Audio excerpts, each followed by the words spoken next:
amandinyoza nthawi ya mavuto wanga yenawa amandiseka nthawi ya mavuto wanga yenawa amandinyoza nthawi ya mavuto wanga yenawa amandiseka ikapemba pa ao amatisindi limbikira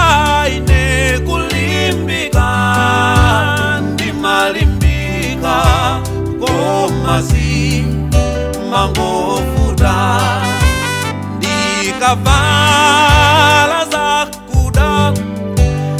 amatingo ine kutola tola sindi madziwa umangofu tani umpawi nitandizeni muyanga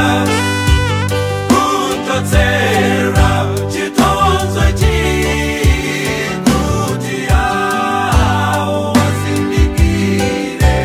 kuti Yesu mulinane nitandizeni muyanga kutodzera chitonzo chikuti yawo wasindikire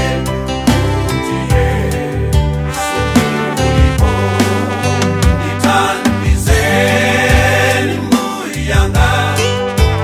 kutodzera chitonzo chikuti yawo wasindikire kuti Yesu umasabala kuzowabanja enawa amakunyoza meneu kuzowamwana enawa amakuseka meneu kuzowabanja enawa amakunyoza meneu kuzowamwana enawa amakunyoza ukatucheze ndi awo amati hai hai amenewa usamache